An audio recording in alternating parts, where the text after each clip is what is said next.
என் அன்பு பிள்ளையே, வாடி நிற்கும் உன் முகத்தை பார்த்துவிட்டு நான் எப்படி அமைதியாக இருப்பேன்? நீ சிந்தும் ஒவ்வொரு சொட்டு கண்ணீரும் இந்த மண்ணில் விழுவதற்கு முன்னே என் உள்ளங்கையில் அல்லவா விழுகிறது. உன்னுடைய வேதனைகளும் வலிகளும் எனக்கு தெரியாது என்று நினைத்தாயா? உலகமே உன்னை தனிமையில் விட்டுவிட்டதாக நினைத்து ஏன் இருளில் முடங்கி கிடக்கிறாய்? உன்னை சுற்றி யாரும் இல்லை என்று யார் சொன்னது? நீ செல்லும் இடமெல்லாம் உன் நிழலாக, உன்னை காக்கும் கவசமாக இந்த சின்ன கருப்பன் நான் தொடர்ந்து வந்து கொண்டிருக்கிறேன். உன் மௌனமான அழுகை என் காதுகளை எட்டிவிட்டது. உன் பிரார்த்தனைகள் என் சந்நிதியை வந்து அடைந்து விட்டன. இனி நீ கலங்க தேவையில்லை.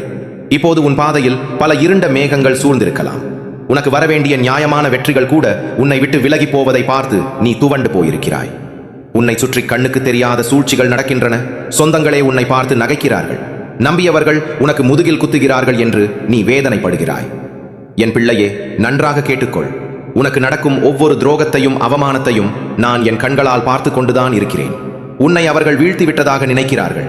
ஆனால் உன்னை வீழ்த்த நினைப்பவர்கள் யாருக்கும் தெரியாது உனக்கு பின்னுக்கு பின்னால் காவல் தெய்வமாக நான் இரும்பை போல நின்று கொண்டிருக்கிறேன் என்று. ஒரு சிறு துரும்பு கூட உன்னை அசைக்க நான் அனுமதிக்க மாட்டேன். எத்தனை தடைகள் வடைகள் வந்தாலும், எத்தனை மலைகள் உன் வழியை மறித்து நின்றாலும் நான் இருக்கிறேன். கவலைப்படாதே. இது இந்த சின்ன கருப்பனின் சத்திய வாக்கு. உன் வாழ்வில் இனி நடக்கப் போவதெல்லாம் என் சித்தப்படியே நடக்கும். நீ பட்ட கஷ்டங்களுக்கு எல்லாம் விடிவு காலம் பிறக்கும் நேரம் வந்துவிட்டது. உன் ஒவ்வொரு போராட்டத்திலும் நான் முன்னின்று போர் செய்வேன். நீ தோற்று போவாய் என்று எதிர்பார்த்தவர்கள் கண்முன்னே உன்னை அரசனை போல அரியணையில் ஏற்றுவது என் பொறுப்பு. உன் கண்ணீரை துடைக்காமல், உன் தலையெழுத்தை மாற்றி எழுதாமல் நான் ஓய மாட்டேன். உனக்கு எதிராக யார் குடி பறித்தாலும் அவர்கள் தாங்களே அந்த குடியில் விழுவார்கள். என் பிள்ளையை தொட்டவனை நான் சும்மா விட மாட்டேன். உன்னுடைய உழைப்பை, உன்னுடைய நிம்மதியை, உன் குடும்பத்தின் சந்தோஷத்தை யார் அழிக்க நினைத்தாலும் என் அருவாளுக்கு அவர்கள் பதில் சொல்லித்தான் ஆக வேண்டும். உனக்கு வந்திருக்கும் நோயாக இருக்கட்டும், பொருளாதார கஷ்டமாக இருக்கட்டும், அல்லது எதிரிகளின் சூழ்ச்சியாக இருக்கட்டும், அனைத்தையும் சுக்குநூறாக உடைத்து எறிவேன். உன் வீட்டின் வாசலில் ஒரு காவல் அரணாக நான் அமர்ந்திருப்பேன். துஷ்ட சக்திகளோ துரோக நினைப்புகளோ உன் வீட்டு படியை மிதிக்க நான் விடமாட்டேன்.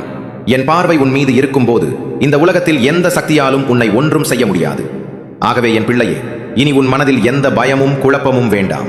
நேற்று நடந்த கசப்பான சம்பவங்களை மறந்துவிடு. நாளை என்ன நடக்குமோ என்ற கவலையை என் காலடியில் வைத்துவிடு. நீ செய்ய வேண்டியதை மட்டும் நேர்மையோடும் தைரியத்தோடும் செய்து கொண்டே இரு. உனக்கான பாதையை நான் சீரமைத்து தருகிறேன். நீ எதை இழந்தாயோ அதை விட பல மடங்கு அதிகமாக உனக்கு திருப்பிக் கொடுப்பேன். உன் குடும்பத்தில் மீண்டும் சிரிப்பு சத்தம் கேட்கும். உன் தொழிலில் லாபம் பெருகும். நீ தொட்டதெல்லாம் துலங்கும். நான் இருக்கிறேன். உன்னை எக்காலத்திலும் எந்த சூழ்நிலையிலும் கைவிட மாட்டேன். உன் உயிரோடு கலந்திருக்கிறேன். உன் இதய துடிப்பில் நான் இருக்கிறேன்.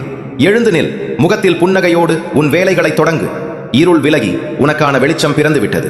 என் ஆசீர்வாதம் என்றும் உனக்கு உண்டு. எந்த சூழ்நிலையிலும் கலங்காமல் சின்ன கருப்பா என்று கூப்பிடு. அடுத்த நொடி உன் முன் நிற்பேன். இது சத்தியம், சத்தியம், சத்தியம். போய் வா என் பிள்ளையே. ஜெயம் உண்டாகட்டும்.